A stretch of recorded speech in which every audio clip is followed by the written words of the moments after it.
Texas Governor Greg Abbott, he's been catching some heat over his policies lately. I mean, as you know, he's been catching national attention for that anti-choice bill that he's put in place to limit women's rights that is virtually making abortion illegal in the state, which of course is being pushed by that bounty system as well for its enforcement. He's also pushing voting laws that will restrict more Americans from voting in the state just because his party is just so damn unpopular. So with all these things happening, you would expect a little bit of challenges from people to take his seat since he's catching all this negative attention. There's a short twist though. The challenges are coming from the right. So there's several other Republicans that want to jump into a primary against Greg Abbott because he's just not conservative enough. No, I didn't misstate on that the way Cenk did about that shirt. Now, the challengers don't believe he's conservative enough because of he's just not the same as Ron DeSantis and Kristi Noem. So let's go straight to those quotes. He's not Ron DeSantis, he's not Kristi Noem. This one veteran Texas GOP politics said, referencing the governors of Florida and South Dakota who've upped their national profiles by resisting extended lockdowns, mask and vaccine mandates, and other restrictions to limit the spread of COVID. So some of these guys that are looking to jump in this race against Abbott are Alan West, formerly of Florida, but also Texas now. He's already campaigned against Abbott. Also in the race is Don Huffins, a businessman and former state senator from the Dallas area, who has endorsements from former Trump aide Katrina Pearson and Senator Rand Paul. Chad Prather, who's a conservative comedian and commentator for Blaze TV, and Paul Bellew, who is a criminal defense attorney running with a television-inspired "Better Call Paul" slogan. That'll work.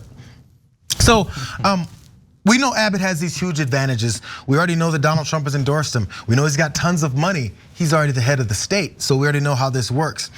They're not really worried about any serious challenge that's gonna completely unseat him, but it does feel like it's a little bit of a nuisance and a thorn in his side. So his rivals could be a nuisance. Nevertheless, in his bid for this third term, they repeatedly hammer him for business closures and mask mandates during the early months of the pandemic. And they don't give him credit for being among the first governors to ease off of those orders, using strikingly similar rhetoric to dismiss his decisions as an affront to liberty.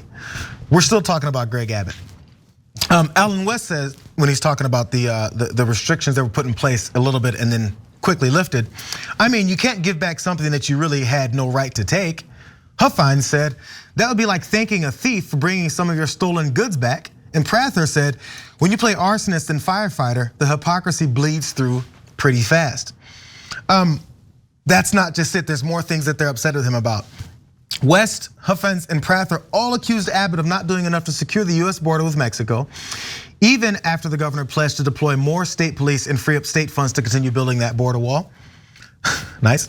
Also, Huffines wished Abbott would have called what he termed as a full forensic audit of the 2020 election. A calling card for the right-wing candidates eager to please Trump. And as we know, Trump won Texas. Why would we do another audit in that state as well? It had nothing to do with anything. It's just to make sure that they point out, hey, Mr. Trump, I'm on your team too. And lastly, Prather mockingly called Abbott a campaign conservative who was all talk and no action. He said the media gives him a lot of credit because he uses a lot of conservative rhetoric. But there's a difference between saying and doing.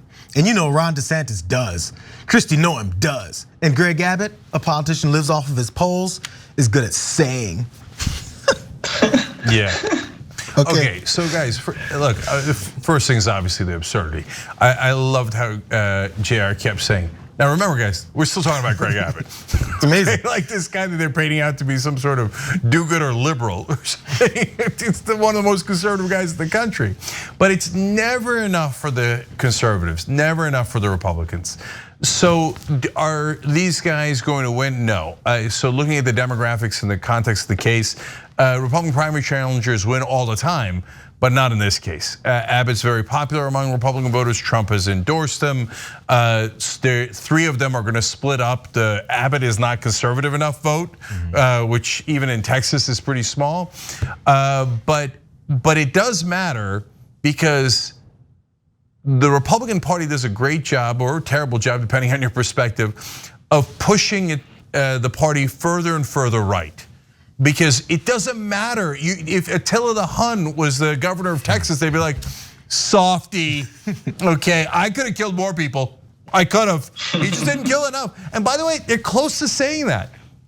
All that stuff about a thief and won't give it back is because Abbott asked people to wear masks and stay at home in the beginning of the pandemic and save some lives. They're like, why did you save lives? I hate you for saving any lives. I know you later changed your mind and decided that your political career was more important, by the way, partly because these guys got in the primary, right?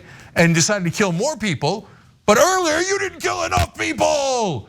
They're just it's crazy. Full-blown lunatics. But you compare that to the Democratic Party, and we can barely move them left at all. And anytime we get progressives and primaries, the entire Democratic Party and the entire corporate media yells at us like, how dare you? And then I see them all the time in the media talking about, oh, the right wing has gotten more right wing and the left wing has gotten more left. That's not true. The Democratic Party generally has been pulled to the right along with these guys. So as absurd as these challenges are, and they are out of control absurd. What JR pointed out at the end, they're like, why didn't you do an audit? Trump won Texas. All you can do is change the results in favor of Biden. What an insane request. But there's nothing insane enough, but it's unfortunately worked in pulling the whole country, at least in terms of the politics, not the actual voters, but the politics and the electoral results further and further right. Yeah, and again, Greg Abbott's pretty much certainly to win this. He has 73% approval rating among Texas Republicans, $55 million in the bank, and just the benefits to come with incumbency in general. However, as you pointed out, Cenk, the real issue with this is that even though he's going to get, well, let me put it like this. A very recent event, the California recall election. Larry Sambo Elder got steamrolled. However, the whole nation paid attention to the election. The whole nation got to know a little bit more about who he is, the types of things that he said. Even more right-wingers got to tap into that, which again, as you pointed out, further radicalizes the base, because it's not that Greg Abbott's policies aren't conservative enough, it's that he's not emotionally exciting enough. So for me, the Republican Party really reminds me of a person who's like addicted to a spiral of toxic relationships. Like if it's normal and if there's any peace, they just can't do it. There has to be problems. They have to shake things up. It's really the same way. It's as we pointed out in the story before this. This is the issue because of this. This is exactly why this is a decades-long problem, because they're just continuously going further and further to the right. And on the other side, the Democrats are corrupted. Not in the same way financially, they're not as crazy. However, because there's so much money in the political system, they don't really have the ability to fight back in the same type of way because they're paid not to. So that's just what it is. Yep, money likes to go in that direction.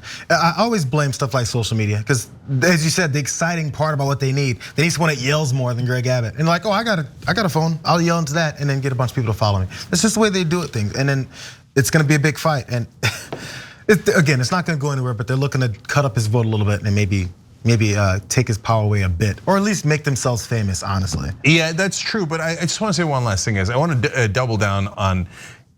It's very relevant. And that's why we're covering. The reason it's relevant is not necessarily because they're going to beat Abbott, but because they make Abbott go even more insane right wing. And so, look, if Texas was really as purple as Democrats had hoped, it could cost Abbott the governorship by taking these super hardline positions. And at Jackson's point, we saw a lot in the California recall election. And it turns out people were really in favor of more vaccine mandates. Now, California and Texas, of course, very different, but guy like Abbott could get surprised. But so far, no significant actor in the Texas Democratic politics has gathered up the courage to take on Abbott. But if someone gave him a real run, that might make it interesting and pull him back a tiny bit towards the center. But without that check, all he's got is Republicans to worry about. And he's going to get crazier and crazier to try to appease these guys. So it's going to have an effect on the citizens of Texas and make that state, unfortunately, worse, not better. Thanks for watching The Young Turks. Really appreciate it. Another way to show support is through YouTube memberships. You'll get to interact with us more. There's live chat emojis, badges. You've got emojis of me, Anna, John, JR. So those are super fun. But you also get playback of our exclusive member-only shows and specials right after they air. So all of that, all you gotta do is click that join button right underneath the video. Thank you.